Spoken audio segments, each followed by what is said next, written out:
Professor Tawana Kupe, members of the Luthuli family, Director of the Albert Luthuli Leadership Institute, Professor de Jongh, as well as all the other ALLI staff, deans and deputy deans of faculties and UP management staff and everyone else present.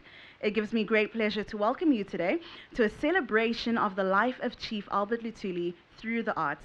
My name is Alma Akob, a communications intern at the Albert Luthuli Leadership Institute and your host for today.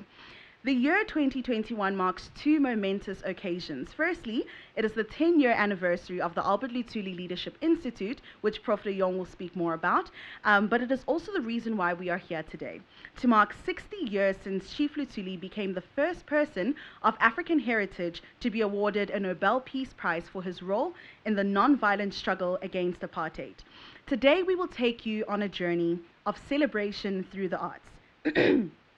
From visual arts to song and dance and thought-provoking conversations that tie it all together.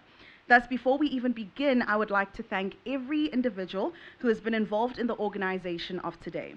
The transdisciplinary collaborations of the different faculties, from humanities to EMS, education to the Javits, are all testament of what Chief Luthuli stood for: to engage collaborative human energy, human skill, and human talent in the service of peace. It gives me great pleasure to welcome Professor Tawana Kupe to give his opening remarks. Thank you, Elma, MC, for this morning, and a very good morning to everyone.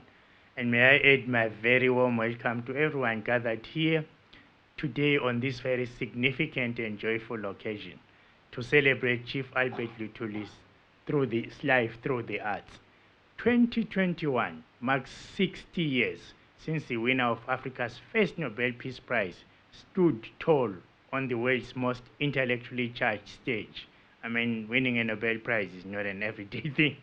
Having lived his life poured out in the struggle against inequality and African oppression. It is also 10 years since the University of Pretoria launched the Albert Leadership Centre then, and then this year we transformed it into an institute. For those who don't come from the university, there's a hierarchy.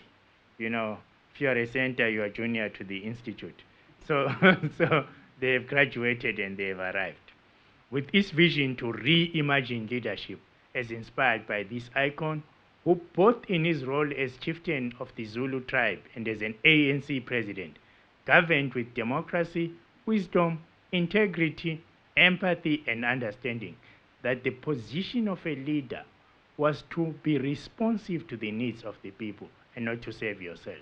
We're extremely proud to be the only university on the African continent with an institute which bears Inkosi Luthuli's name, and do our best to live out his legacy through helping to develop good African leaders in every sector who have foresight, wisdom, are well-educated, well-skilled, and rounded citizens.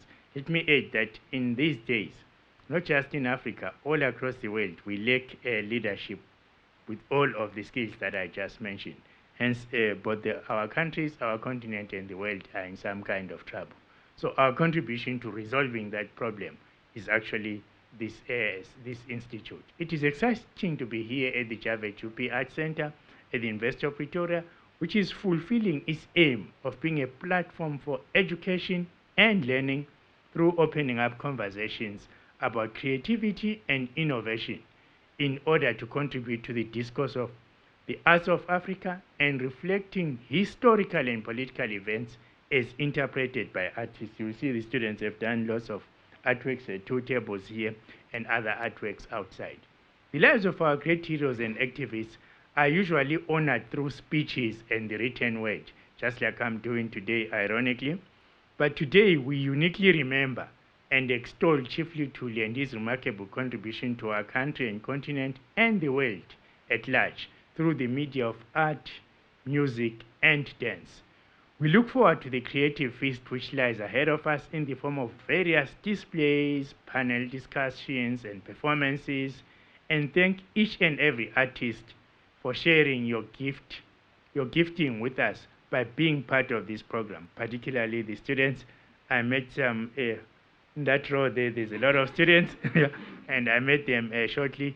They had that unique experience of meeting this animal called the Vice Chancellor. Often, some people don't believe there is a Vice Chancellor. It's that thing up there. This is the thing. Inkosi Luthuli himself was passionate about the arts, and as a teacher in his early years, determined to bring education to the African population. He made sure that Zulu music and literature were included through co-founding the Zulu Cultural and Language Society. Together with his student, Robert Kaluza, he founded the Adams School of Music in 1935 and led choirs all throughout what we now know as KwaZulu-Natal. In his role as a chief, he would lead the dancing and singing at community festivals. And he was not a small man like me, because he was a man of stature, not little guys like me. And through his leveling media, is remembered as a man of the people with a very powerful influence. There is little doubt that singing is part of the very cultural life of South Africans, especially black South Africans. Former South African President Nelson Mandela is quoted as saying, and I quote, "Every facet of our life is celebrated through music. So when you go to jail, the tradition continues. When you are down, music uplifts the spirit, gives you hope. You cannot stop an African from singing." Full stop. I'm quite sure President Zuma would, former President Zuma would agree with that statement. Indeed, the humanizing expressions of song and dance were of far more significance during the struggle against apartheid than first meets the eye. Anti-apartheid activist Steve Biko said, and I quote, "Any suffering we experience was made more real by song and rhythm, which leads to a culture of defiance, self-assertion, and group pride and solidarity," close quote. It is contended that the sophisticated ways in which artistic abilities were marshaled during this time formed the cultural grounding for public policies that Mandela could use during his presidency. We certainly owe a great debt of gratitude to Luthuli and others like him, whose devoted efforts changed the course of our history. When I look at the demographics of UP, which is in many ways becoming like a microcosm of our South African society today, I'm encouraged that through effective, just leadership, and any change is possible. We may be living in a more racially equal society today, but our challenges are far from over. In fact, the disruptions and crises we face in the global context are symptomatic of the deep fault lines in the way we live on our planet, are more complex than ever, and are not going to stop anytime soon, including the pandemic. A couple of nights ago, I hosted a dinner for a number of African universities, 17 of them, called the African Research Universities Alliance. One of the invited speakers I invited was a gentleman called Dr. David Nabarro. He's the star of dealing with global pandemics, global diseases, and so on. And he said to us at the dinner, just don't listen to anyone who says the pandemic is gone soon. Not in the next 6 months, not in the next 12 months, not in the next 18 months. He said 2 years. But we will now have the means to live with the virus and learn to work with the virus. And so, and remember that the pandemic is but one and symptomatic of other pandemics that we occupy as human beings in South Africa. We have upcoming now is the 16 days of violence against women and children. Remember that in South Africa, gender-based violence and violence against children is a pandemic. And in fact, we can't just call it gender-based violence. It's also femicide. The attack of people of a different sexual orientation is a form of a pandemic given the constitution we have. So the inequality, poverty, and unemployment are pandemics in our country. The issue is not that to be very depressed about it, is that what can we do about it? And the Albert Luthuli Centre is part of the solution to addressing those particular challenges. And I'm confident that working in a concerted fashion, we can defeat all of these challenges and create a better, more sustainable society. In response to this at UP, we've realized that we need to holistically rethink, reimagine, and reposition our university and our role in broader society, and come up with strategies which we can collaboratively implement to achieve social equality, social justice, and environmental sustainability, with universities being experienced. Now, I don't know why I'm saying universities. No, because there are universities, then there's UP. Let me change that a little bit. with the university, UP, being experienced as a key driver and change agent, but of course with other universities. The task is too big for any one university or for any one individual. The emergence of transdisciplinary research approaches locally and globally has offered a unique opportunity for universities to take the lead in creating new knowledge, perhaps we should say co-creating new knowledge and new ways of doing things. In May this year, the Albert Luthuli Centre for Responsible Leadership, which was what it was called, was transformed, as I said at the beginning, into the Albert Luthuli Leadership Institute, as we saw a great opportunity to unlock its value in the light of the fact that it is ideally positioned to pursue multi and transdisciplinary research and local and international partnerships that will have an impact and strengthen UP's research identity, ultimately assisting in overcoming many global and local challenges. This has been an exciting transition. I'm quite sure Prof De Jongh and his staff will tell you, and their associates, and we look forward to the future, knowing that the best is yet to come. As we celebrate today, let us immerse ourselves in the legacy that this great forefather has left us. Two of his grandsons, and one has brought his wife as well, are here with us today. And one was present when we made the launch for the transition. This legacy is multifaceted and no doubt will impact individuals in a unique way. What I'm constantly struck by is Chief Luthuli's deep, abounding care for humanity. His Zulu name, Mvumbi, means continuous rain. Surely if we can just care for each other a little more, in these brutal times in which we live, we will in some way bring continuous rain to our communities, much needed refreshment and rejuvenation, and an absolute necessity for any kind of growth. It is possible if we put our collective will to it. I thank you. Thank you very much, Prof Kupe. I have mentioned it before that my parents said they never actually saw their Vice-Chancellor. He was just the figure that they knew about. But it's great that we are able to see Prof Kupe in so many different events, really being present and supporting what's going on in the university. It now gives me great pleasure to welcome Professor De Jongh, who is going to tell us about the Albert Luthuli Institute and how it moved from being a centre to being an institute over the past 10 years. Right, thank you very much, Elmo. Professor Tawana Kupe, Vice-Chancellor of the University of Pretoria, Professor Margaret Chitiga Magbugu, the Dean of the Faculty of Economic and Management Sciences, Nkululeko Luthuli, Sandile Luthuli, your wife that is also here today, Mr. and Mrs. Volker Munikas, there we are from the GIZ, distinguished guests, colleagues and friends, welcome also from my side to this wonderful occasion. What a joyful day for us. And what a joyful occasion indeed, to celebrate the life and time of Chief Albert John Luthuli through the arts. To my understanding, Prof Kupe, this is the first time that the University of Pretoria will be celebrating such a prolific leader through arts.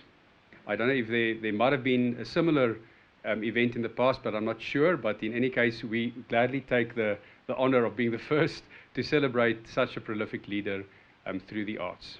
We are very grateful that it is Chief Albert John Luthuli. For two reasons, as was mentioned earlier also. First of all, the ALLI has been the bearer of Chief Luthuli's name since 2011, so it's 10 years this year. Also, what makes 2021 very special for us is that we are also commemorating 60 years since Chief Luthuli received the Nobel Peace Prize, the first in Africa. The Albert Luthuli Leadership Institute, or ALLI as we call it, our vision is to reimagine leadership. We aim to reach this vision by pursuing scholarship, education, and societal engagement that reimagine leadership towards social, environmental, and economic justice. The past 10 years have been a journey of joy, but also a journey filled with many challenges. But most of all, a period of deep reflection on whether we are indeed advancing Chief Luthuli's legacies through our daily activities. I'm confident, however, ladies and gentlemen, that we have succeeded in that, but also to never become complacent on the big task at hand, and that is to continue striving towards a kind of leadership that the world needs. Given the complex times we live in, I personally often imagine how Chief Luthuli would have dealt with these challenges. What remains clear in my mind, and the VC also mentioned that, is that his devoted attention to caring for people always stood out as the single most important value throughout his life. To care for each other in complex times resonates strongly with me. And we can certainly do better as a country, as a nation, but also globally. Through our academic programs and our research, ALLI also fundamentally believes in this, in other words, to care. To care for society and the environment are foundational pillars to our everyday activities. I believe our alumni from both our master degree programs and our PhD graduates are testimony to our attempts to inculcate a sense of care for society and the environment. The world has never been under such pressure to move towards a just society, just economy, and a just environment. Every single staff member and also student or associate or partner whose lives we touch will hopefully become agents of this just transition. So, ladies and gentlemen, it is really my opinion that the spoken word can never ever be as powerful as the arts. Arts encapsulates much more than simply words. The arts provide not only a creative platform, but an emotional connection to the deeper elements of character, values, meaning, and intention. The art also inspires and facilitates reflection at a much deeper level. As mentioned earlier, reflective practice is key to our approach at the Luthuli Institute. Arts also often allows you to look at life in an imaginative way, and our students here today, who's been given the task at the start of this year to reflect and think deep about the meaning of Luthuli, about leadership and society, were able to imagine something, and they basically succeeded in putting that on paper. So I think it's not only through the eyes of the artist that we should understand owning art, but also at a much deeper interpretive level, leading to some level, I believe, of personal transformation. I would hope that the work we do at the ALLI would give us an opportunity for whosever lives we touch to also go through that personal transformation. Again, at ALLI, we aim to reach some level of transformation through our pedagogical approach, as I said. Arts also ensure the safeguarding, ladies and gentlemen, of ideas, but also safeguarding of perspectives, of ideologies, and of freedom. Today's celebration indeed attempts to also safeguard Luthuli's legacies through the arts. Finally, it's also my opinion that as much as it's the artist's creative intention and presentations that we see here, art doesn't really belong to anyone, I believe. It belongs to society. We are simply transient caretakers of art. So, we also see our role at ALLI as transient caretakers of Luthuli's legacies through our work, but also through today's celebration. Ladies and gentlemen, what better way to celebrate Chief Albert Luthuli's life through the arts? And we really hope that it would be possible throughout the coming years to also use different and other meaningful platforms at the University of Pretoria to also showcase his life. So this is not the end. I mentioned to Prof Kupe this morning that we are already considering ways in which we can use the arts in the future. Next year we will start with that, to also showcase the importance of the Sustainable Development Goals that the Luthuli Institute so fundamentally is involved with, to use the arts and architecture, design, whatever, to showcase the work we do. Today would not have been possible without a small group of passionate and dedicated colleagues at UP. And let me tell you, when we started the conversation around February, it was amazing how everybody just came to the party, as they say. From the School of Arts right through to the Faculty of Education, right through to many other colleagues, let alone Javed, who jumped on this idea and said, what an awesome idea. And our colleagues in fine arts started briefing the students and telling them about Luthuli and what he stood for. And I briefed some of the students also earlier this year, and then basically gave them freedom to put their creative intentions on paper, but also in various other forms that we will see here today. So that's been amazing to be able to work with our colleagues at UP. Thank you to each and every one of you for your energy, your passion, and your commitment to the project. There was not a drop in the beat from day one. Every meeting we had with the colleagues from the various faculties were just, let's do it, let's just make a big success of this, and I'm so grateful for that. It was truly an inter and transdisciplinary experience. And I'm excited, Prof Kupe, to see that we can replicate these ideas going forward. But please allow me to once again, and that I will close off with, to express my deepest gratitude to the following people. First of all, the Vice-Chancellor. He's never said no to anything. There will always be a first time. We ask him to assist and we ask him to be present, and he's just always said, if you need me and I'm available, let's go for it. So thank you very much, Prof. Prof Margaret Chitiga-Mabugu, who is the Dean, our new Dean at the Faculty of Economic and Management Sciences.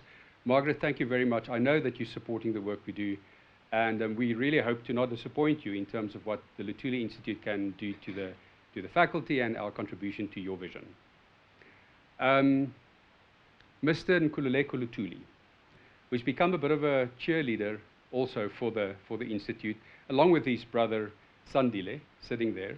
Sandile spoke, as the VC said, at the launch, and we decided to give a bit of variety and get another grandson, his brother Nkululeko, to also speak here. Thank you, Nkululeko. I mean, the Luthuli family has been amazing. I mean, I try my level best to also make sure that we have a constant and regular cup of coffee, to also ensure that we keep our feet on the ground in terms of what the family had in mind way back when you gave us the name, and to take care of your great grandfather, your late grandfather's name. Then Javed at UP, this magnificent piece of art, this building, and what they gave us and said, whatever you need, we're there, we'll back you up. Jabu Nkobo, thank you very much, Jabu. It's wonderful to be here, and I think, Gabi, the work that you and your your colleagues have put into this day was just remarkable. Thank you very much. But also thank you to Puleng Plessy and to Gillian Fleischman, all colleagues here at Javed. Then the Faculty of Humanities, School of Arts, Prof Lisa Creel, in her absence, she's running around outside. Also Natalie Fossey and Raita Stein, thank you very much for your role. And I see Professor Alexander Johnson there at the back, who's the Director of the School of Arts at the University of Pretoria. Then the Faculty of Education, Deline Iman. Where's Deline? There's Deline. Thank you also to you. You were very much part of the initial process, if I remember. And once again, Deline, it's been amazing how you jumped onto this idea and started running with it. Thank you very much. Noni Kubeka Moyo, who is the faculty, where's Noni? I don't see her. She was, I think she's probably still making sure everything is okay outside. Thank you, Noni, in your absence as the marketing manager for our faculty. Then Elma Akop, who you've met. Wow, Elma, it's been such a wonderful journey. You're such a dynamic young woman, and you've got so much potential, lots and lots of potential, and you're already realizing that. It's such a privilege to work with you. Your passion, energy, your drive, and your professionalism is inspiring. So we really hope we will be able to go a long way with you. So thank you very much for everything. So ladies and gentlemen, last but not the least, may you find today's bouquet of activities a feast for your eyes and an inspiration for your minds. Every single artist that will perform here or whose work you will see, I remain indebted to you. And your excitement and that you jumped into this initiative. Thank you very much for all of you. Enjoy the day with us. Thank you very much for that, Prof De Jongh. I've been with the ALLI for just 4 months, but I definitely feel like I'm part and parcel with the family. So thank you for welcoming me as you do. Next up, we are going to have Mr. Nkululeko Luthuli, and he's going to tell us a little bit about the life of Chief Luthuli himself. Good morning, everybody.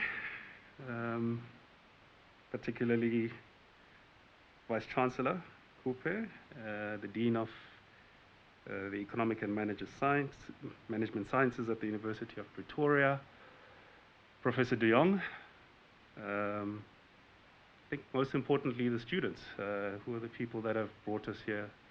Good morning. I don't think Derick is being fully honest when he talks about the relationship that began with the University of Pretoria 10 years ago. In a sense, the Luthuli family was a little bit in flux about where to reposit this person of our grandfather, father, to some. And so we took a chance on each other, really. It was a shot in the dark.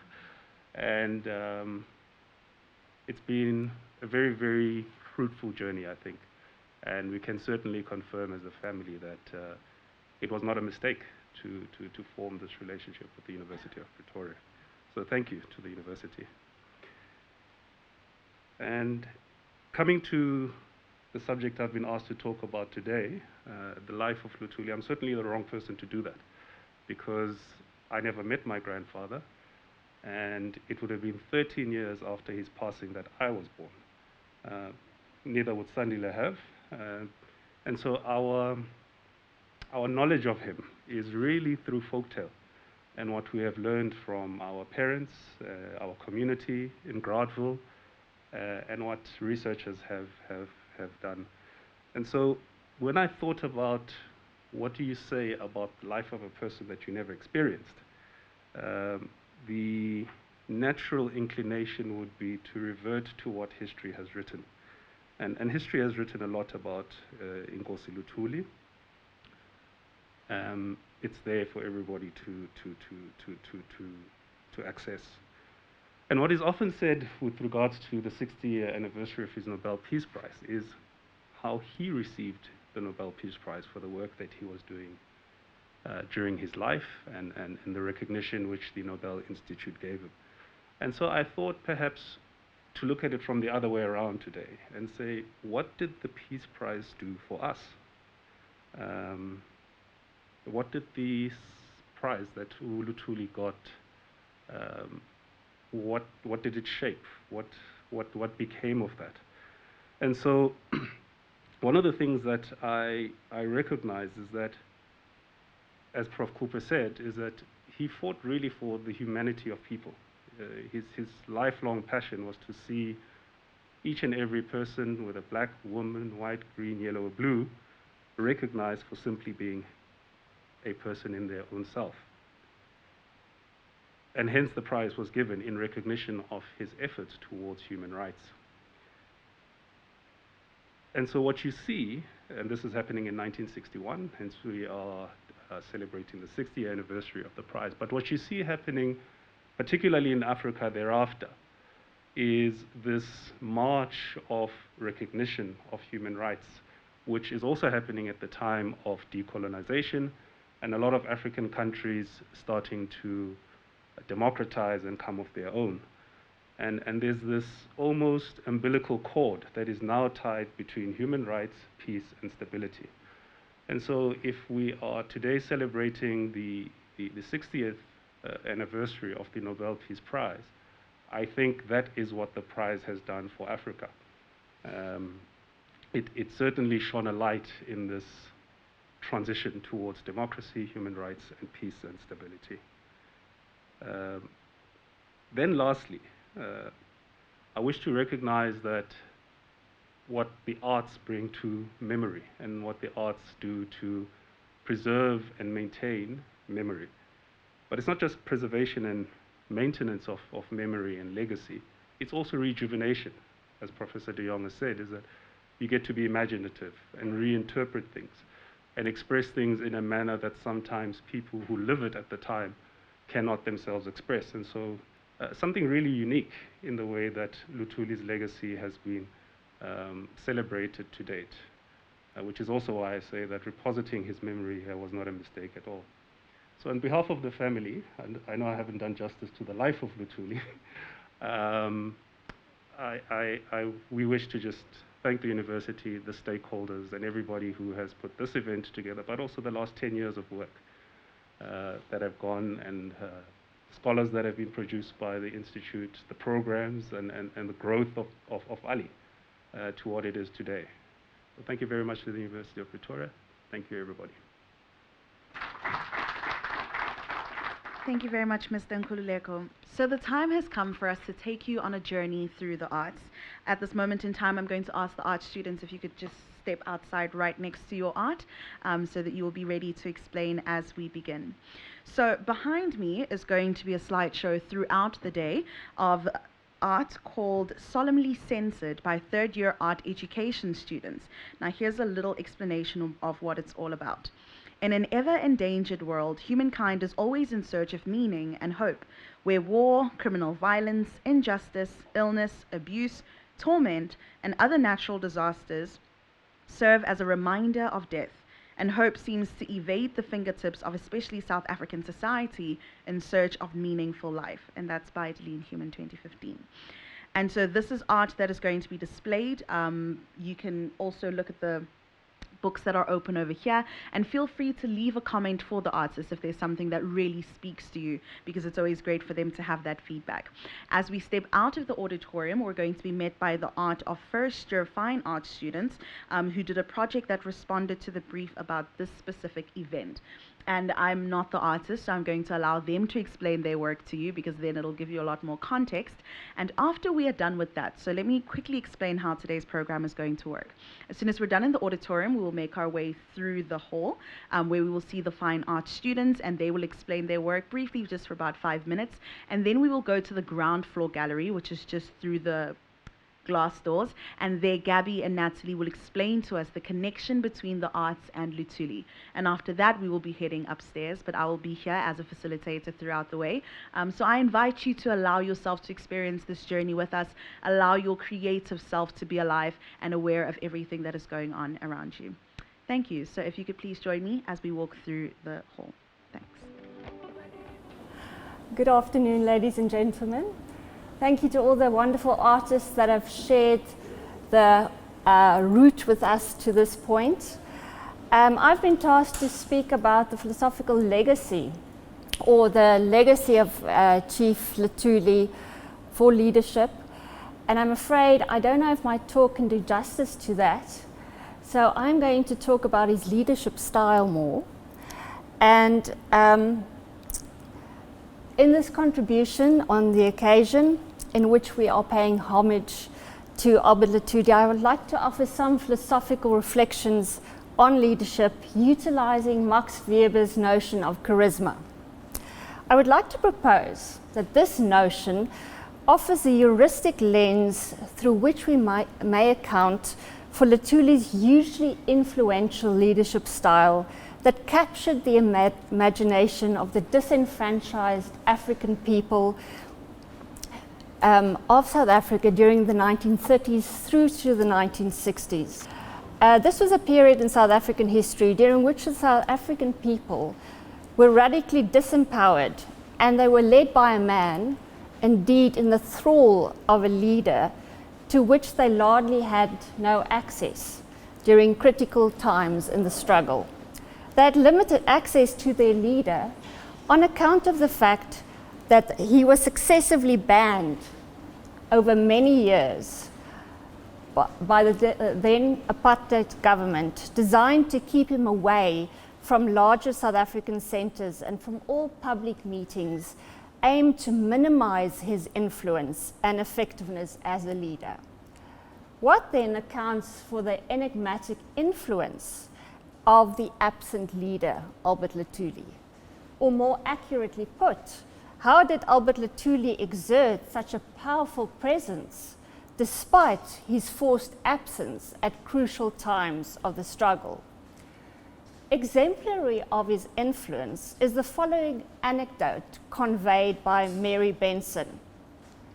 During a brief interlude between banning orders, Luthuli addressed large audiences, including white people, in Cape Town. Benson remarks that his lucid and uncompromising approach inspired great enthusiasm. After one meeting, a crocodile of men and women of all races followed him down the street. Somlandela Luthuli, we will follow Luthuli. Swaying and swinging in the traditional steps, 1, 2, 3, kick. We will follow Luthuli. Weber theorized the idea of the leader who enjoys his authority not primarily through enacted position or traditional dignity, but owing to the gifts of grace or charisma, by virtue of which he is set apart from other men and treated as endowed with supernatural, superhuman, or at least specifically exceptional powers or qualities. Owing to their extraordinary qualities, or what is perceived to be such, these leaders inspire followings among which their superior authority is freely accepted. The charismatic leader engenders deep respect and admiration from those in his thrall. They do not follow him out of fear or monetary inducement, but out of love, passionate devotion, and enthusiasm. The following is not essentially or primarily organized bureaucratically, but stands in a communitarian relationship to their leader. What is specific to the charismatic response is not absolute obedience towards the leader, but simply the fact that by virtue of extraordinary qualities, he exercises what Weber calls a kind of domination. Now we need to define what Weber means by domination, because it's not similar to our commonsensical association with the term. In other words, followers can be under the spell of a leader and can accept him as supremely authoritative without necessarily agreeing with him on all occasions. In the highly argumentative atmosphere of a modern radical party, for example, a leader can be both charismatic and contested on specific points. Indeed, he can even display his charisma in the inspired way in which he resolves or dissipates dissent by the sheer power of his political discourse. Immense persuasiveness in argument may, in other words, be one of the charismatic qualities by virtue of which a leader acquires charismas in the follower's eyes. One should therefore envisage, or not envisage, the charismatic authority relation as one that necessarily involves automatic acquiescence of the followers in the leader's views, or exclude the possibility of their disagreeing with him on occasion and up to a point.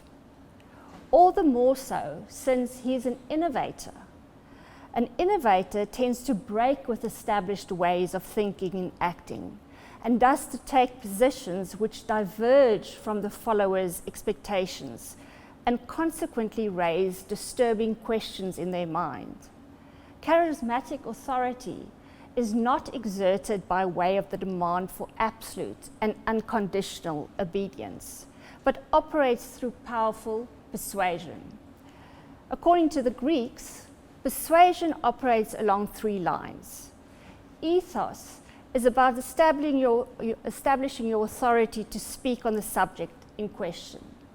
Logos is the logical argument you present to support your point. And pathos is your attempt to sway an audience emotionally.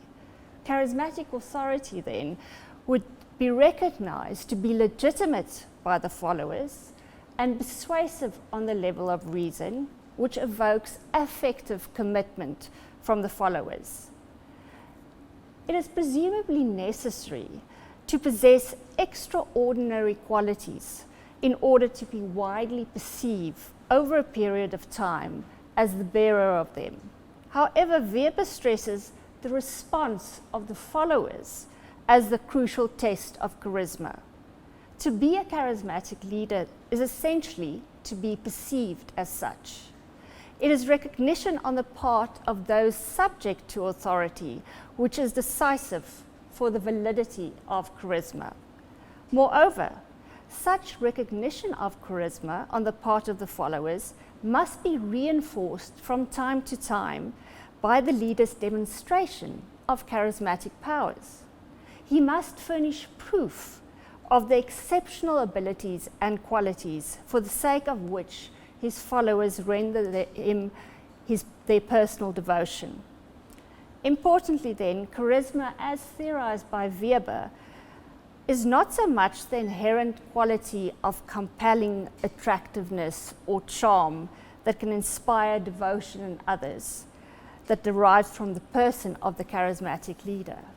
Rather, his person or personality is a quality rather than the person or the personality. It is a quality that derives from his actions. It is action that makes for the quality of gravitational pull and not the gravitational pull of charisma that makes for the leadership. Another important theme that Weber stresses in his treatment of charisma is its innovative and even revolutionary character. Charisma, he theorizes, does not belong to the world of everyday routine.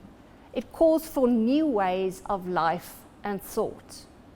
Whatever the particular social setting, be it education, religion, chieftainship, or politics, charismatic leadership rejects old rules and issues a demand for change.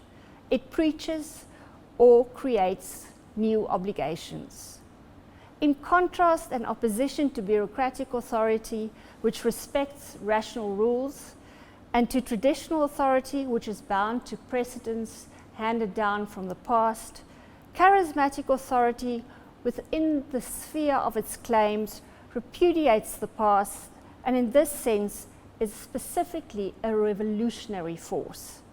The charismatic leader challenges established practice by going to the root of the matter.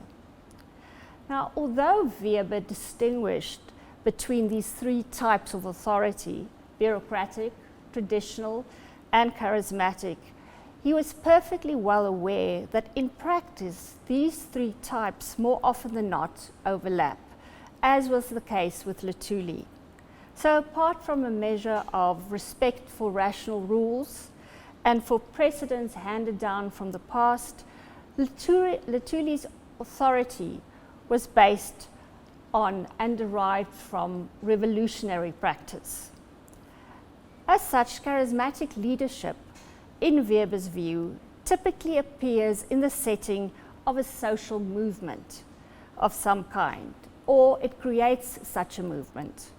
The charismatic leader is not simply any leader who is idolized and freely followed for its extraordinary leadership qualities, but one who demonstrates such qualities in the process of summoning people to join in a movement for change and in leading such a movement. One might contend that charismatic leadership inherently tends to become the center of a charismatically led movement for change. To speak of charismatic leaders, then, is to speak of charismatic movements. The two phenomena are inseparable. Emphasis upon the charismatic movement as the typical habitat or creation of charismatic leaders has important methodological implications for the study of such leadership. It means that when we study a case or possible case of charismatic leadership, we should always go back to the beginnings of the given leader personality's emergence as a leader, rather than start with the status achieved at the zenith of his career. This has bearing on the problem of identifying charisma.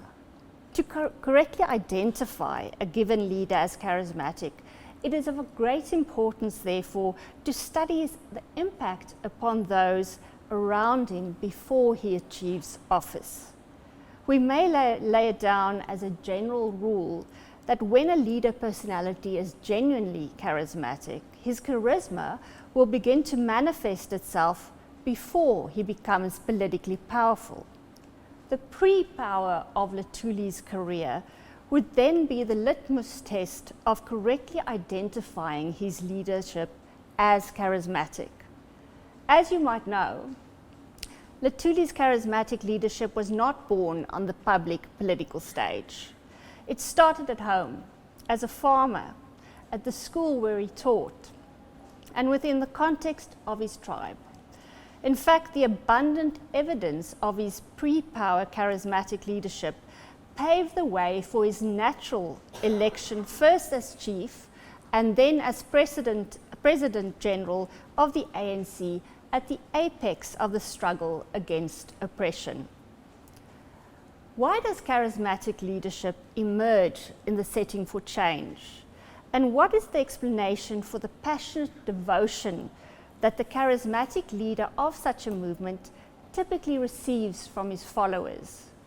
Weber tells us that charismatic leaders have been the natural leaders in time of psychic, physical, economic, ethical, religious, or political distress, and that charisma inspires its followers with a devotion born of distress and enthusiasm.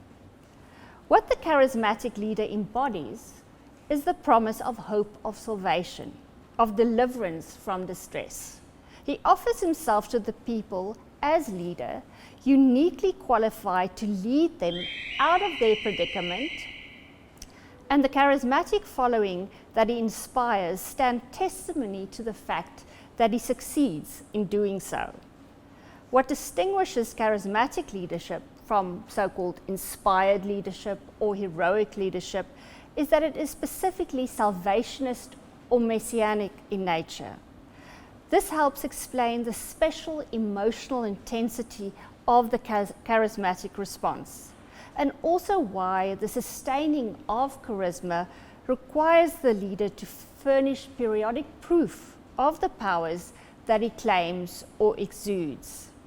The followers respond to the charismatic leader with passionate loyalty because the salvation or promise of it that he appears to embody represents the fulfillment of urgently felt needs.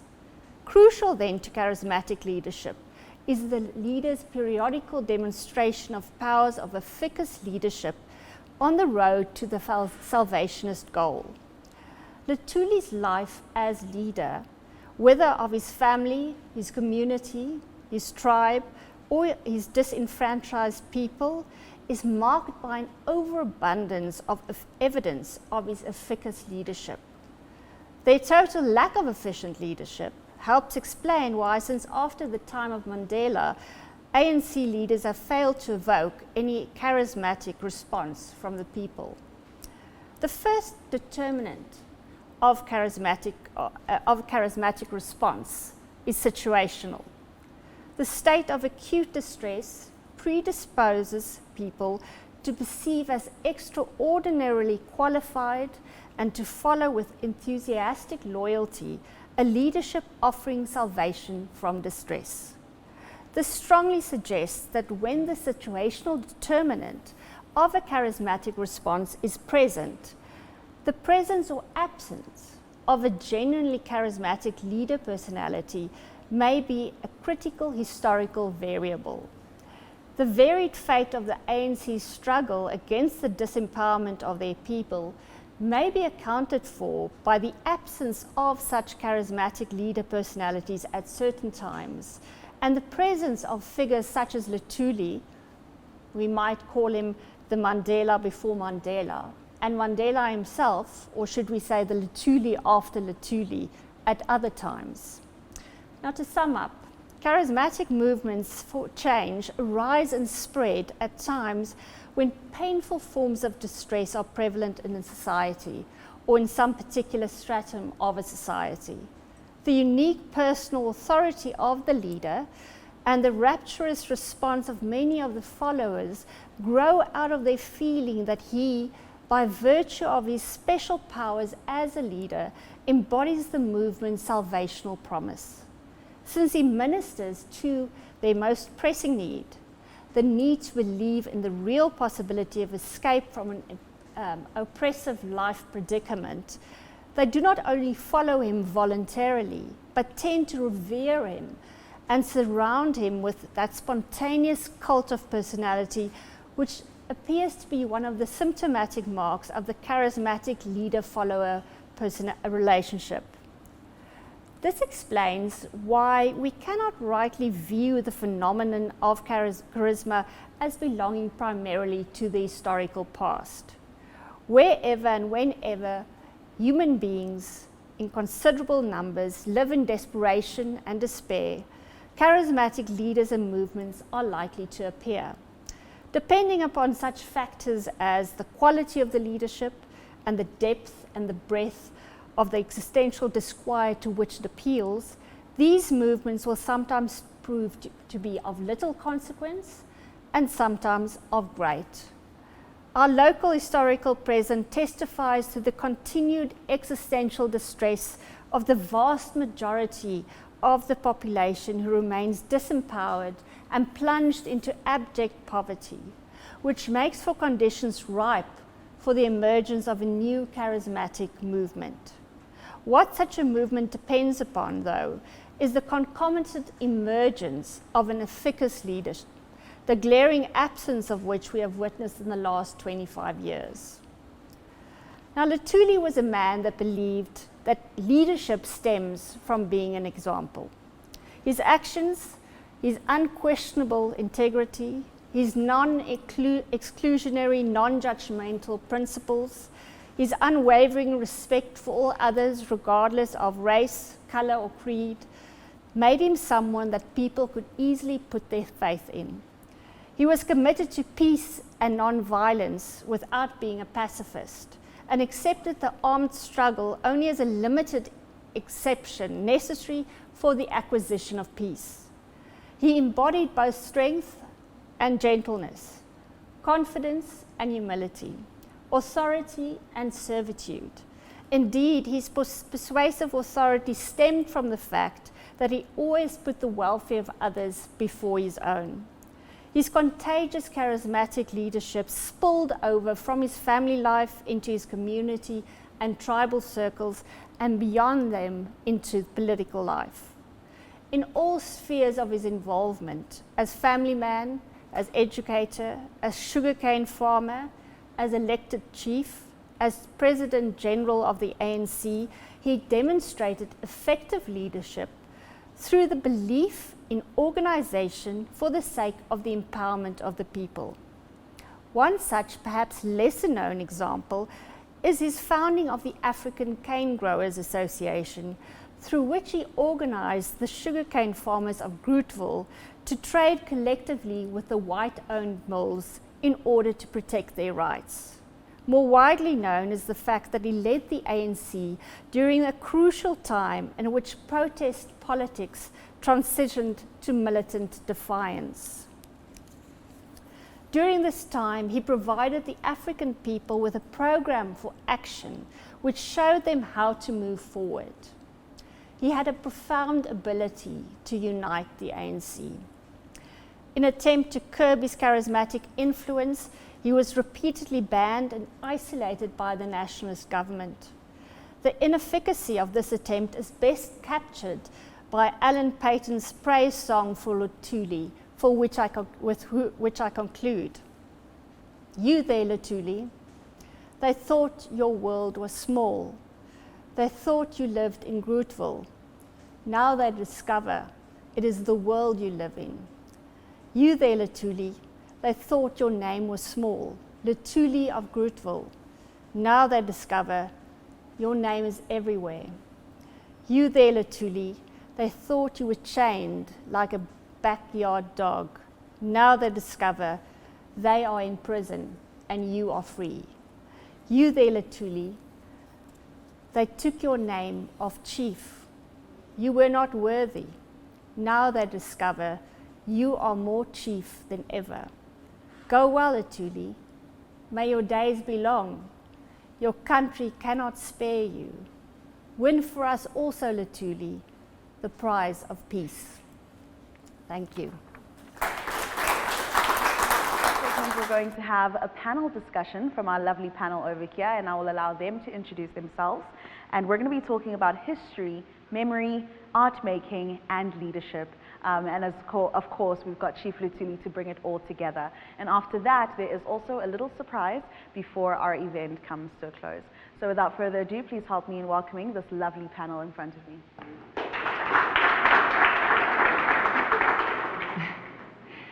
Hello, ladies and gentlemen. Wow. Hello, ladies and gentlemen. It's me again. At this time, I don't have to project my voice so much, so I'll have to just go down a little bit, less lecture voice, more public speaking voice. To get us started today, I just want to introduce you to our panel. We're joined by Professor Tula Simpson from History and Heritage Studies, Rita Stein, also a doctor. She's from Education, and Dalian Human from Education as well. Dalian, Rita, and myself have each produced projects in the last year that all deal with issues of advocacy and moving forward the idea of championing speech for individuals.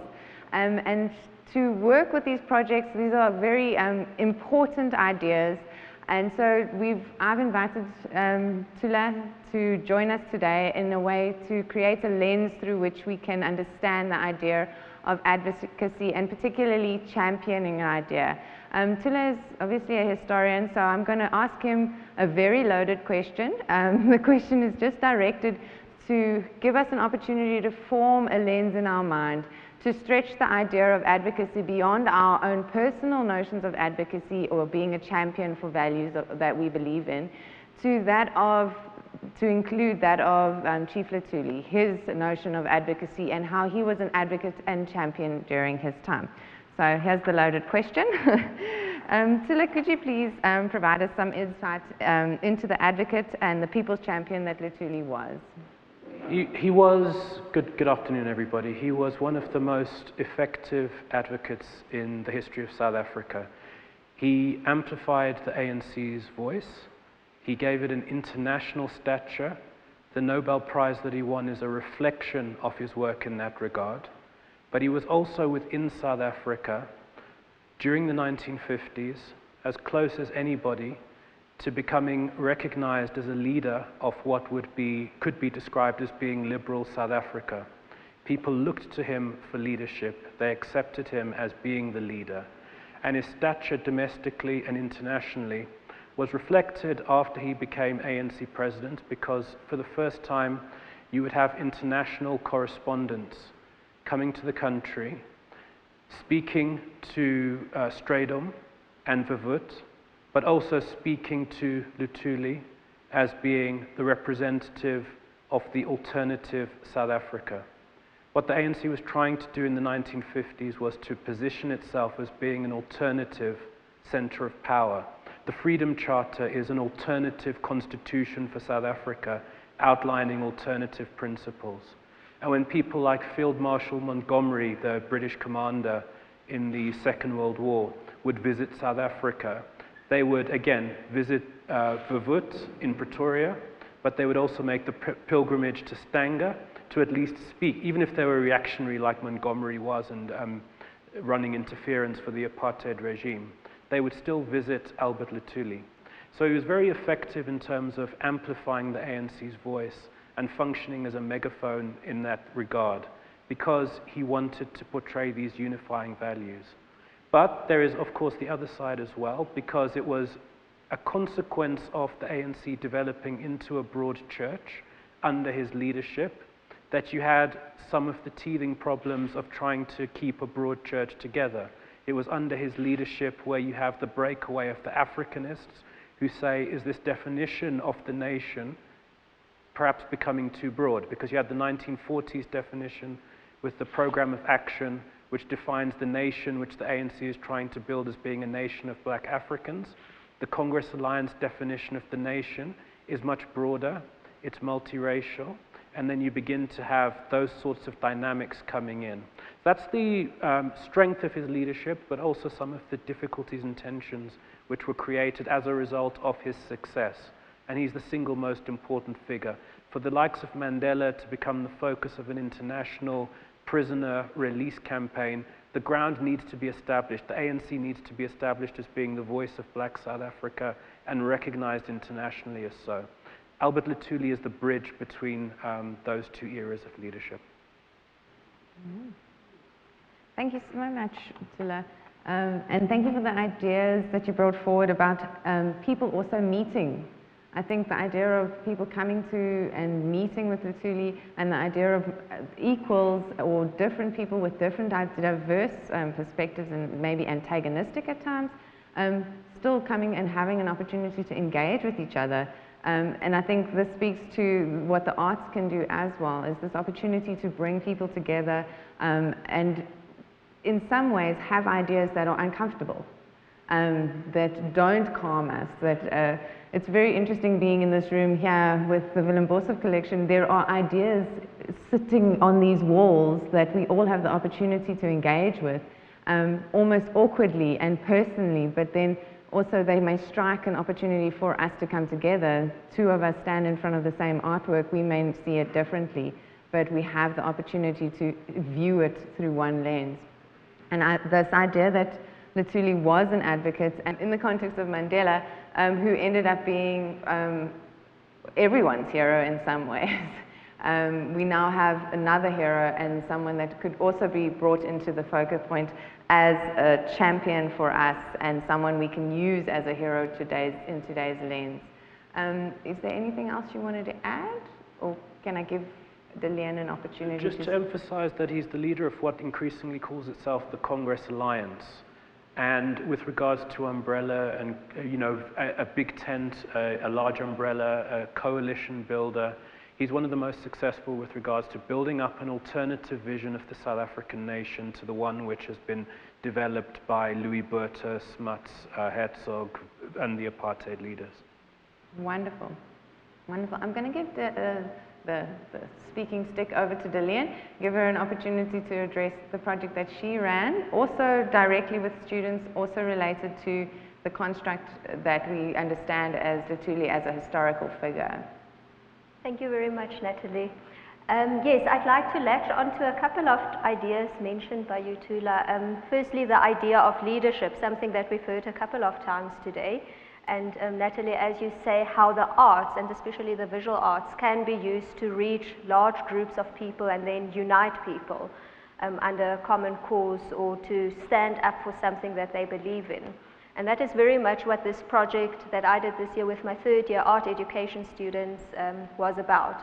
So as Natalie mentioned earlier today, as a point of departure, we looked at the painting Black Christ by Ronald Harrison, which depicted Black Christ with the face of Albert Luthuli. Now, what made this work so controversial is the fact that Luthuli at that point in time was a banned person, as well as the ANC that was banned. And what even stirred this more is that the two centurions, in other words, the two Roman soldiers on the side, had the faces of Hendrik Verwoerd and John Foster. So this painting was then smuggled out of the country. The artist himself was arrested, tortured, and for a couple of years, not just for a short period after the work was created, for 10, 15 years afterwards, the security police would continuously come and interrogate him. He was taken to jail, he was tortured, and a bunch of horrible things happened to him there. But what we can see is the power that an artwork has on the larger community, and then also those in power, if you speak to something that people do not always agree with or not like to hear. So the project that I asked my students to do is take this as a point of departure, a point of inspiration, and they had to find something in their own lives, in their contemporary South African lives, that they feel strongly about. Whether it has whether it's a personal issue, whether it's something that happened to a family member, whether it's politics, whether it's religion, whether it's talking about our social circumstances. They had to choose this topic and then make it personal and make their voices heard through the works that they created. So you can see a couple of the projects that we did downstairs in the auditorium where we started off. There's a video that's on loop where the students talk about their projects. And they also had to create workbooks. So in these workbooks, for us, the process is very important. It's not just the final message, but how do we go through the process to reach this final message and then share it with the people around us. So that's shortly said what our project was about. Thanks, Natalie. Thank you, Lillian. I just wanted to quickly pick up on this idea of process. Change is a process. Movement forward is a process, and we're all in some ways responsible for the process that we engage in on a daily level. So being here together today, in some ways we're striking a match in a process of burning something, a candle, a light, something that we can hold up to others in an opportunity for change, or even if it's just holding up the light so that we can view something more deeply. And that's where art also has a very strong residing presence, is in its ability to hold up the light. There's a saying, speak truth to power. And in the context of a project like yours, when you say that the workbooks and these students had to make it their own, I think it's very meaningful to just take that point and be like, make it your own. Like, how can you make your mission your own, and then through your intellectual and personal labor, make it something you can share with others. So thank you, Lillian. I can quickly add to that the idea of activism. One always thinks activism is being loud and being out there. But the visual arts and the visual is also a form of activism without necessarily verbally having to shout, but through the visuals we shout at the world about certain injustices that are happening in our society. Beautiful, beautiful. Thank you, Lillian. I'm going to segue. Rita, will you please? Yeah, there you go. Rita, do you mind telling us a little bit about your project? Thank you for the opportunity. Good afternoon. Our project is, I'm first of all from the Education, Department of Humanities Education, and why I stress that is that we use art as a tool to educate.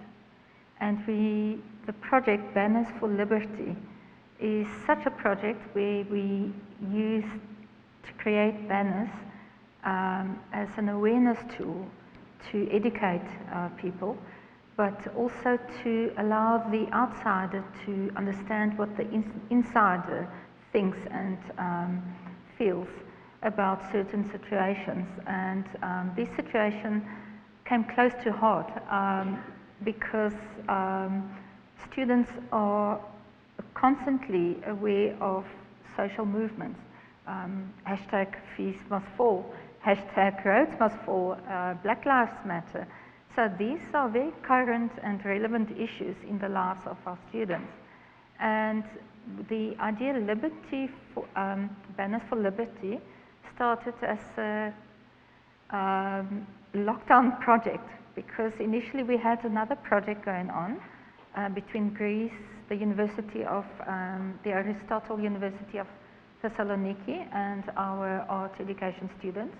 A group, the play called Mama, I Want the Black That You Are by Arthur Molepo was going to be performed in Greece, and then our students were going to create the posters, and the Greek students the costumes. So the play never materialized. It's on people with albinism, also an awareness project. And due to COVID and lockdown, so we had to think very fast. And I'm going to use your words, which you said, change. People, we have to change. And that was quite a challenge. How do you teach a practical subject online? So we quickly had to think of something new, something exciting that would bond people and bring us together. So Banners for Liberty commemorates the 200 years of since the revolution took place in Greece. They commemorate that from the Ottoman Empire, as well as we commemorate now 27 years of a true freedom from the apartheid regime. So that was the common theme, freedom. And the question which we asked the students, and which I'll ask you, if there's a revolution tomorrow, which banner will you pick up and hold? So issues which were considered were gender-based violence, social-political issues, xenophobia came up strong. So these are the creations of the students, banners for liberty, and the videos are, I've created a video so you can have a look at the banners. The artworks will come in South Africa in March, and then they will be up for exhibition as well, to be exhibited. So that's in a nutshell what the exhibition was. It's a collaboration between 2 universities and then the students of the theatre and art education. Excellent. Okay. Thank you. Thank you, Rahita. Just to obviously just pick up on a little bit there, I really love that this was an international, multi-dimensional project which included multiple disciplines. It wasn't just education. And that really speaks strongly to, I was very lucky. I had Tula come and lecture our students just before they departed on their project. And we spoke about the fact that Luthuli also was a teacher at one point, and he was pro-education, and specifically education for all. And I listen to you now, and I'm like, this is exactly the type of, in my vision of Luthuli, exactly the type of exercise that I would see him finding rich value in, seeing communities linked together and under, I love the idea, really love the idea of it being under the notion of liberty and freedom, and that the point of departure is people feeling pride in where they are today, through the idea of liberty and freedom also is in the context of what it couldn't, what is its alternate. Its alternate is oppression and not being, yes, yeah. Its alternate is to be not free, be oppressed or under lockdown, and we all kind of are starting, we're not in lockup, but we're in lockdown, and we've experienced, if not a smaller little bit amount, of what it must feel like to not have the freedom of movement that we want and what we have become accustomed to. So I think the idea of your project really resonates strongly for me, and I love that it was a reaction to. It just speaks to the dynamics of what education has had to do during this period of time, and what education will have to continue doing. Education cannot be a stagnant thing. And you're both in education, you know, it is this response to the people. It's a response to, I often feel like as a lecturer and as a teacher, I can't sit around and teach the same project every year, because if I do, the second time I teach it, it just feels stale. And it's weird, the students know. They somehow know.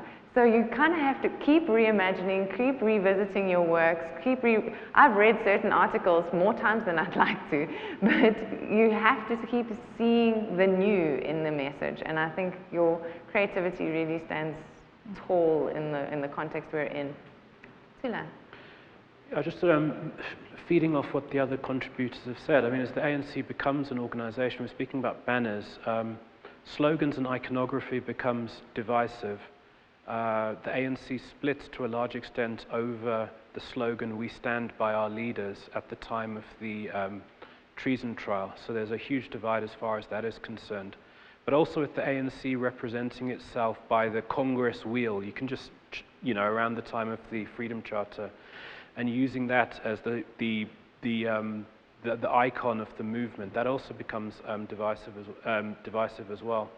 Regarding the cross, I don't know whether the artist Darian mentioned is thinking about this explicitly or not, but one of his most famous statements is the road to freedom is via the cross, which is in 1953, and he rededicates himself to the passive resistance, the non-violent method. So I don't know whether he's picking up on that and whether it's a play on words or not, or whether it's something which is implied by other means. But those are sort of two interesting links to the broader history which were interesting about your contributions. Yeah, the little bit that I did read on that artwork, not quite on that quote, but there is the idea, the artist did have the idea of placing Luthuli in the humanist condition, in being very a martyr for the cause. So there's definitely, I wish that I'd known about that. I've heard that quote, but I'd never put them together. And I think it's very, very poetic. The artwork that Dillian mentioned, that was the departure point, is actually quite beautiful, and it's worth a visit. I know I've already mentioned it before, but it's striking as a story. You can write a book about it. Go for it, Dillian. Just in line with that, also the artists try to equate the suffering of Luthuli as well as the suffering of the black man and woman to the suffering of Christ. So to say that the causes are equally important that he is fighting for. Beautiful. Beautiful. I'm going to lead myself in, Natalie. I also did a project, and thank you very much everybody who's taken the time to view the project downstairs. I'm flabbergasted at the interest the students have received. It's wonderful to see support for young artists. I'm going to give you a little bit of background into the process that we worked in to achieve these artworks. Very similar to Dillian, we also directly responded to Luthuli, the idea of Luthuli. I had Tula come in, he gave the students a lecture, well, not a lecture, it was around a printmaking table in the studio, it was informal. He primed our students on a little bit about Luthuli's life, that fact that he lived in a particular time, that he was a Zulu chief as well as a Christian, and he lived he somehow managed to navigate that position in education as well. One of the themes that I will quickly speak to just now is that he was also a champion for specifically for females or women in his cultural group being able to have economic freedom and able to brew beer at the time. And these ideas were then picked up by my students in concert with the Sustainable Development Goals. And I found it very interesting. Derek brought them up this morning, and I was like, hello. But I don't know if you know about the Sustainable Development Goals. There are, I'm going to lie, but I think there's 17 of them, and they're very diverse. And they really, I like to think they're a little idealistic, but one wants to be idealistic. You don't want to have goals that are just so achievable. You want them to be goals that the next generation and the next generation and the next generation can seek to make their own in their time. So you guys sorry you guys, mustn't call you guys guys. You have seen the work downstairs. A little bit about the medium. The medium is a printmaking medium, and we work with a matrix, which is, I use the metaphor of two hands clapping, and you know when two hands clap, you get the inverse on the other side. So the medium itself also speaks to this idea of a transfer and the transfer of knowledge. And so I really think printmaking is an amazing vehicle because you can make repeated prints, and so I can distribute these prints widely, and there is actually a large history in South Africa of printmaking and the way in which it's functioned specifically within, and you talked, Tula just spoke about this idea of these slogans and ideas in those images. They would have been distributed via print, if not fine art print, via print as a medium. The students, when they responded to the DSGs, I actually have the list of DSGs that they did respond to, and I find it very interesting, Raita, that gender equality and gender came up for you guys, because gender became very important to our students. There are 3 prints downstairs. One of them deals with gender-based violence, and I don't know if you saw that print, but very important topic of today. The other one, it's not immediately readable, but there's a figure that is both male and female, and along the halo of the form, there are all forms of equality represented. So it's educational equality, food equality, water equality, sanitation equality, and these ideas are there to talk about, like, gender equality is also just part of what we all want to be equal and have the opportunity to experience life on an equal footing. Another idea that came up was the renewable energies, which is also one of the, it is one of the SDGs, and 2 of our students dealt with that. It's not immediately evident in either of their works that that is the concern, because they've done such a beautiful job of representing it that they've become beautiful. So they both, funnily enough, use the silhouette of the South African continent, and they're both looking at specifically energy and distribution of energy, which I think is lovely. And the most strongly picked up concern, so you said, what banner would you pick up? A lot of our students will pick up the banner of peace, justice, and strong institutions.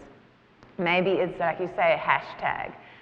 But this notion of peace, justice, and strong institutions, we heard from Jess earlier on when the anthropomorphic representation of Luthuli and the snakes of corruption at its feet. And so she's one student who used this idea of peace, justice, and strong institutions. But there's other students there. For example, Mishka you may have viewed the big giant foot coming down on an emaciated horse. She really felt very strongly about animal politics and the idea that we as an institution, and there needs to be justice, and every being deserves a good life, not just a human experience. One of the works that I found very, very charming is a work by the artist Emma. It's also an anthropomorphic representation, and it's a whole lot of cows in an office block. And the cows are all sitting there, and then there's a chicken or a rooster, actually, who's the manager, and you see a pig in the forefront. Emma took a very negative view of the DSG, of decent work and economic growth. She feels that this particular SDG, not DSG, is really kicks up against the rest of them. The rest of them are very idealistic, but she believes the current the way in which we live really is the problem. And we live in a 9-to-5, and we work in a 9-to-5. And so she was inspired by comic books, specifically the comic book by Art Spelman of Mouse, where he also uses anthropomorphic figures to represent the Jews and how they were oppressed during the World War. I'm going to butcher history, Tila, you can fix me later. But the Jews were represented by mice, and they were essentially hunted by cats. And so she used cattle and chickens and stuff as a representation of the way in which, you know what factory farming is like. These animals have very little freedom, and she really wants us to be aware that if we don't change the system, we're not going to change the problem. And the problem will continue being here. It was beautiful print, but I thought it was very charming the way she manages to tell a story that you don't really know is there until you hear her motivation for it. I'm not going to unpack all of the work, but should you be interested, I have all the students' artist statements. There was one work that I just finally want to mention. It's on the far, far left of the installation, and it's specifically a figure buckling under the weight of the world, and the student's mother is a nurse. And during this COVID period has encountered a lot of challenges, and she believes that nurses are extremely overworked. And her statement talks about heroes wearing PPE. And I think that's also an interesting artwork to think of. If she was going to pick up a banner, it would be for the health and wellness of all of us. And I think, wow, we all could work on that a little. Does anybody have something to add? Or? I'm just very interested in the themes that you mentioned, because those are the same themes that came out in my students' works, the gender equality, the animal welfare. The one student worked with the idea of euthanasia, and how we as humans have a say over the lives of animals, but we don't have that same say over our own lives. I'm sure all of you know about the South African doctor who assisted his mother with suicide towards the end of her life, and then I can't remember the exact court case around that, but she wanted to pick up on that, you know, the idea, the rights that animals have versus the rights that humans have, and that everyone should be, you know, have equality and equal rights. And then a bunch of the themes that you said, I just found that very interesting because I think it comes through in all the different disciplines, maybe from a different perspective, but yeah. From our side, we saw common themes coming through. So irrelevant from which continent you were, they had shared common ideas, like Talene said here. Xenophobia was one of them, gender issues. Free us from our masks. That was one of the strong banners. Really? The video starts with that, the South African flag, and then the banner with free us, and it just has a mask, but the message is so strong. Wow. Free us from this. And, is it that they didn't want to wear them, or yes, okay? They feel restricted, and it is restricting. Yes. Yeah. Although I've kind of become used to it, it is a restricting mechanism or device. Yeah. I'm quickly going to ask Lisa how much time we have. We have 5 minutes. Okay. In those 5 minutes, I'm quickly going to just draw Luthuli's life back into the concepts that we have here. I've already mentioned that Thula spoke to our students, and I already mentioned that there were certain themes that the students picked up on. Specifically, I said that I would mention the gender equality and speak to that a little bit. We had one student, I had one student who, she actually works at Hooters. And so the story that Thula told about Luthuli being a champion for women to no longer be treated as minors, but actually have the opportunity to have economic freedom, and specifically through brewing beer, really resonated with this student. And I thought, wow, because this is the same story. This is the same story, economic freedom. The student is paying her own way through her studies via brewing beer, essentially. The same story, they keep being retold. So I just wanted to take the moment to revisit this idea that these connections keep coming up, but the same stories are being retold. And these stories are stories of liberation, but they're also stories of the individual championing their own experience. She's taken responsibility for her experience. And we today need to take responsibility for our experience. The idea of taking responsibility for your feelings is a hard one. We all too easily become offended or upset, or in the context of non-violence, let's use Luthuli's construct there. In the context of non-violence, it takes a hell of a lot of restraint. It's very easy to be struck and to feel the drive to be in conflict. And it's very easy to be emotional and driven to conflict with another person. You say something I disagree with. And the notion of even the banners, you know, a banner, people used to walk into, the person who walked into war who didn't have an arm was the person with a banner. That's the most peaceful person to walk into a war environment, is the person holding the banner. And it's still a great honor to do that. So I find it very interesting that the metaphor of the banner is also in some ways a metaphor of non-violence in that context. And I'm bringing it together maybe in the most abstract way, but the notion that we have to be responsible for our emotions. It's in the hashtag period where it's very easy to do a whole lot of armchair activism and pull yourself into oh, today I'm upset about this, or tomorrow I'm upset about that. What do you stand for? If you don't know what you stand for, it's very easy to be swept away by any given opinion on any given day. If you pull yourself into the context of the Sustainable Development Goals, you have the idea of having something to stand for, having something that you wish to make your leadership goal. If I was a leader, what would I stand for? If I was going to get the Nobel Peace Prize, well, if I was going to get a Nobel Prize, it's not going to be for science. That's not my skill set. But there are things that I stand for, and it could be for being in the context of a leadership, in the goals that I would like to communicate to other people. And in the educational environment, I think it's our job, and all four of us will speak to this in some way or relate to this in some ways, is we are building leaders. We are hopefully 1 in 10 will take up some of what we've given them as not just skills, but also the passion for change, the passion for igniting new beliefs. Yes, Dillian? Can I hatch onto that? Go for it.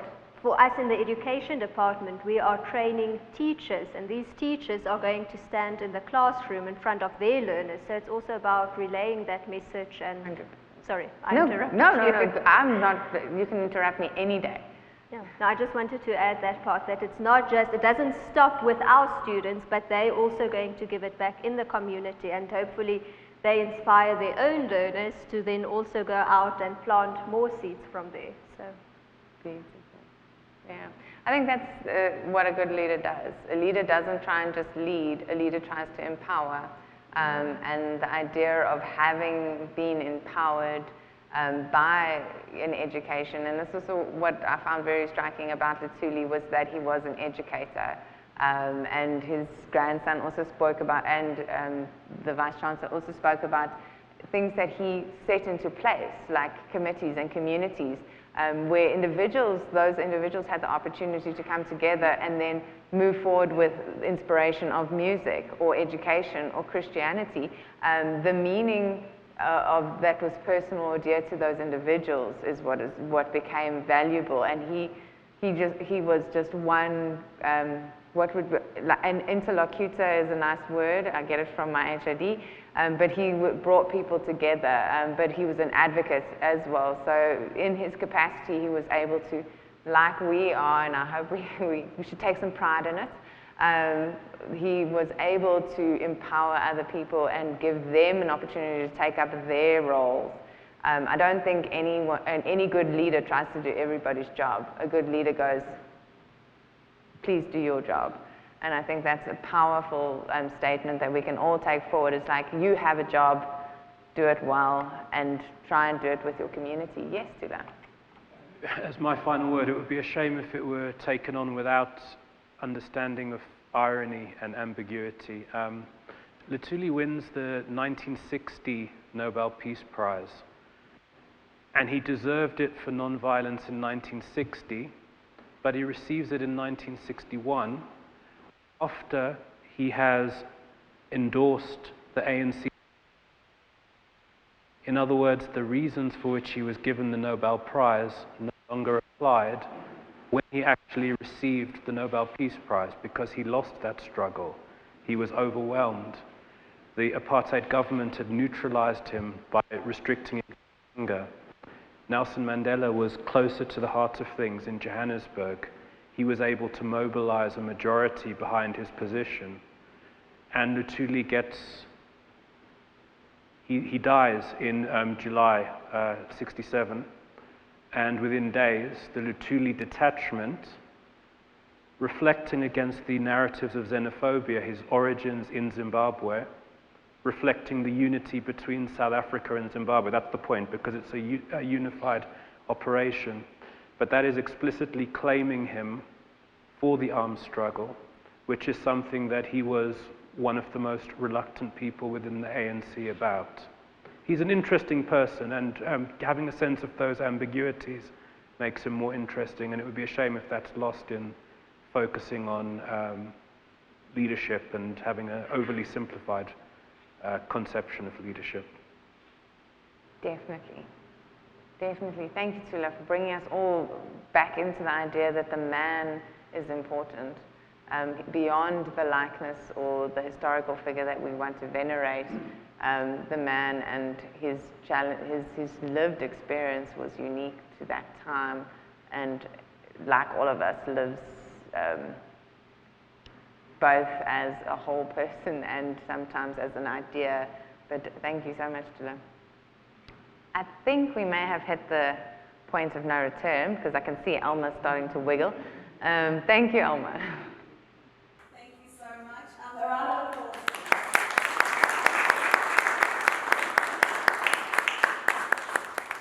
But before we close, there's a little something more.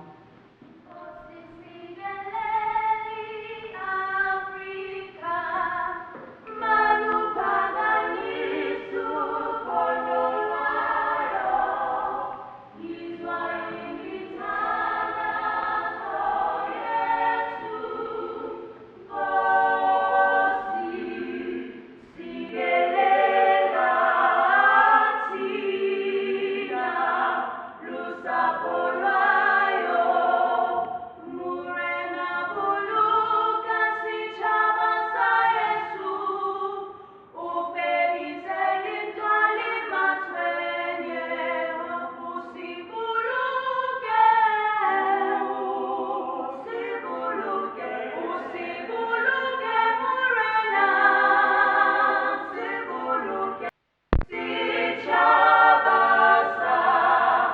Yeah.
freedom. And at a time in South Africa where the struggle of apartheid came to a rise, Chief Luthuli remained determined in his fight for peace. He eventually became the first African man to win the Nobel Peace Prize. So today, we celebrate a man of peace who went to war, a man whose voice for non-violence echoed throughout his protest call. Today we commemorate a great ANC former president whom South Africa has since lost, a man who with certainty believed that the road to freedom is by the cross. Siyabonga Nkosi Albert Luthuli, and may his life be an example to all for how we ought to live and lead by peace.